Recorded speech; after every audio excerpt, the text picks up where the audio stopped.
కింద కూర్చున్నటువంటి మీకే ప్రశ్న. ఈ దేశంలో పౌరునికి కొన్ని హక్కులు ఉన్నాయి. పౌరులకు ఉన్నటువంటి హక్కుల మీద ఈ దేశంలో బలమైన దాడి జరుగుతుంది. హక్కుల మీదే దాడి జరుగుతుంది. అంటే ఈ దేశాన్ని ఎటువైపు తీసుకువెళ్ళాలని కొన్ని వర్గాలకు చెందినటువంటి వ్యక్తులు ఆలోచిస్తున్నారు. అంటే ఆటవిక రాజ్యం వైపు తీసుకువెళ్ళాలనుకుంటున్నారు. నాగరికంగా ఎదిగినటువంటి సమాజాన్ని అనాగరిక సమాజం వైపు తీసుకెళ్లాలనేటటువంటి ఆలోచనతో పనిచేస్తున్నారు. దీనికి ప్రధానమైనటువంటి పాత్ర పోషించేది ఆర్ఎస్ఎస్. ఆర్ఎస్ఎస్ అనేటటువంటిది ఈ దేశానికి క్షేమకరమైందా అంటే ఈ దేశానికి క్షేమకరమైంది కాదని నేను చెప్తాను. ఈ దేశ పౌరుల్ని ఆర్ఎస్ఎస్ విభజిస్తుంది. ఈ దేశ సమగ్రతకి దెబ్బతీసేటటువంటి విధంగా ఆర్ఎస్ఎస్ యొక్క భావజాలం ఉంది. ఈరోజు ఆర్ఎస్ఎస్లో ఉన్నటువంటి కార్యకర్తలు అనబడినటువంటి వాళ్ళు రాజకీయ నాయకులుగా ఉన్నారు. ఆర్ఎస్ఎస్ కార్యకర్తలు ప్రభుత్వ ఉద్యోగుల్లో ఉన్నారు. ఆర్ఎస్ఎస్ కార్యకర్తలు న్యాయస్థానాల్లో ఉన్నారు. సగటు మనిషికి న్యాయం జరుగుతుందా అంటే న్యాయాన్ని కూడా చాలా జాగ్రత్తగా వెతికి తీసుకోవాల్సినటువంటి పరిస్థితి ఉంది ఈ దేశంలో. ఇప్పుడు ప్రజాస్వామ్యానికే ప్రమాదం ఏర్పడినటువంటి కాలంలో ఉన్నాం మనం. రాబోయే కాలం ప్రజాస్వామ్య ప్రభుత్వాన్ని చూస్తామో చూడమో అనేటటువంటి భయం కూడా సోషలిస్టుల్లో, సమాజ శ్రేయస్సు కోరేటటువంటి వారిలో చాలా ప్రత్యేకంగా కనబడుతూ ఉంది.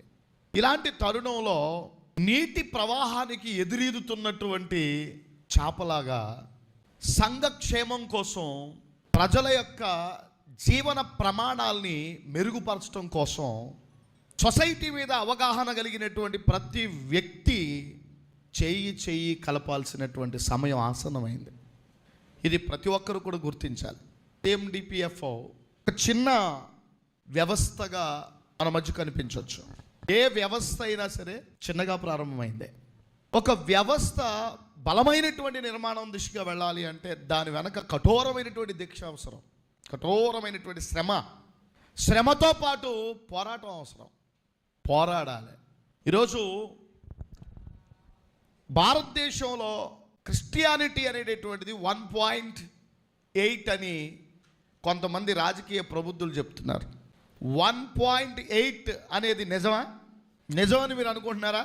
ఈరోజు ప్రభుత్వం క్రైస్తవుల యొక్క వాస్తవ లెక్కలు బయట పెడితే బట్టలు తడిసిపోతాయని వాస్తవాల్ని కప్పిపుచ్చి దొంగ లెక్కలన్నీ బయట పెడుతున్నారు.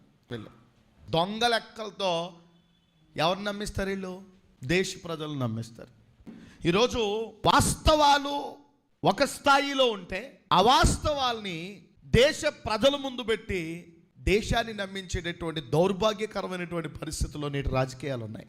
ఎవరు మేలుకోవాలి? యువత మేలుకోవాలి. ఎవరు మేలుకోవాలి? బాధ్యత కలిగినటువంటి ప్రతి పౌరుడు మేలుకోవాలి. వాస్తవానికి క్రైస్తవులకి సంఘ క్షేమం మీద బాధ్యత లేదు. ఈనాడు చాలా సంఘాలు ఉన్నాయి దేశంలో. ఆ సంఘాలకు చెందినటువంటి నాయకులందరూ వాళ్ళ యొక్క సంఘాలని బలోపేతం చేసుకోవడానికి నేటి రాజకీయ నాయకులతో డి అంటే డి అని చెప్పేసి పోరాటాలు చేస్తున్నారు. క్రైస్తవులకు పోరాటాలు చేసేటటువంటి పరిస్థితి ఉందా? అందరూ దాక్కునేవాళ్ళే. సమస్య వస్తే అందరూ దుప్పటి ముసుకెట్టి పడుకునేవాళ్ళే. ఎవరు రోడ్డు మీదకి వచ్చేవాళ్ళు లేరు. భయం గుప్పిట్లోకి క్రైస్తవ సంఘం వెళ్ళిపోవడానికి నేను నాయకుడిని చెప్పుకునేవాడు భయస్తుడు. సంఘ కాపరికి భయం ఉండకూడదు. ఈరోజు సంఘ కాపరికి భయం ఉంటే ఇక గొర్రెల లాంటి వాళ్ళకి ఇంకెలా ఉంటుంది? యేసు ప్రభు వారు చెప్పినటువంటి మాట ఏమిటి అంటే సంఘం యొక్క బాధ్యత పేతురుకి అప్పగిస్తున్నప్పుడు ఒక మాట చెప్పాడు. పేతురు, నా సంఘమును కాయి అన్నాడే. కాయడం అంటే ఏంటి? బయట అపాయాలు ఉన్నాయి, ప్రమాదాలు ఉన్నాయి, నష్టపరిచేవాడు ఉన్నాడు, ఇబ్బంది పెట్టేవాడు ఉన్నాడు, చంపేవాడు ఉన్నాడు. చంపేవాడి చేతిలోండి, కష్టపెట్టేవాడి చేతిలోండి, నష్టపరిచేవాడి చేతిలోండి సంఘాన్ని కాపాడే బాధ్యత నేను నీకు అప్పచెప్తున్నానని చెప్పాడు. సంఘ నాయకులు ఎంతమంది కాపాడే బాధ్యత తీసుకుంటున్నారు? కాపాడే బాధ్యత కంటే కాసుల్ని నింపుకునే బాధ్యతలో మాత్రం చాలా బలంగా పనిచేస్తుంది నేటి క్రైస్తవ సంఘం. కాసుల మీద ఉన్నంత ఇంట్రెస్ట్ కాపరి తత్వం మీద లేదు. అందుకే ఈరోజు సమాజంలో అన్ని వర్గాల్లో చైతన్యం ఉంది, కానీ చైతన్యం లేనటువంటి సమాజం ఏదైనా ఉందంటే అది క్రైస్తవ సమాజమే. నమ్ముతున్నారా మీరు?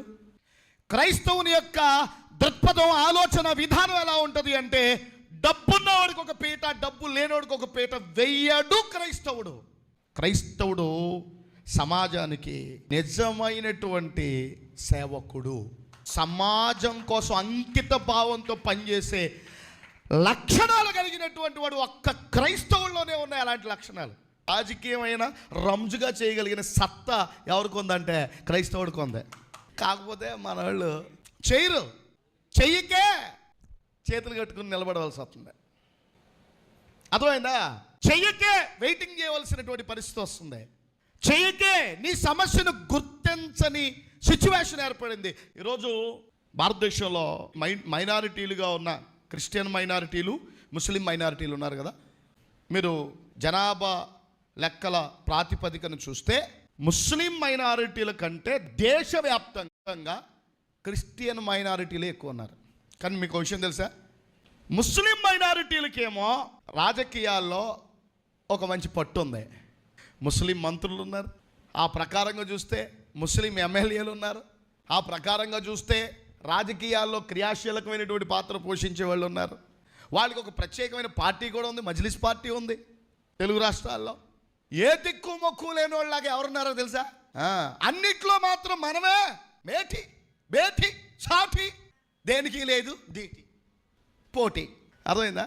ఆ పరిస్థితి మన జీవితంలో రాకుండా ఉండాలంటే ఇప్పుడైనా నాగరికంగా అభివృద్ధి చెందినటువంటి సేవకుడు ఎలా ఆలోచిస్తాడో అలా ఆలోచించండి. సొసైటీ కోసం మనం గనక చేయి కలిపి మనం గనక నడుం కట్టుకొనగలిగితే ఈ దేశ రాజకీయ నాయకుడు ఎవడూ చేయలేని గొప్ప సాంఘిక సేవ, గొప్ప రాజకీయ విధానాన్ని మనం ఖచ్చితంగా ఈ దేశానికి పరిచయం చేయగలం. ఈ దేశ ప్రజలందరినీ సమదృష్టితో చూడగలిగినటువంటి చైతన్యం దిశగా వ్యవస్థను ముందుకు తీసుకెళ్ళగలం. అలా అందరూ ఉండాలని ఆశిస్తూ ఈ కార్యాచరణకి నేను కూడా నా వంతు సహకారం మద్దతు ప్రకటిస్తానని చెప్పి తెలియజేస్తున్న మాటలు ముగిస్తున్నాను.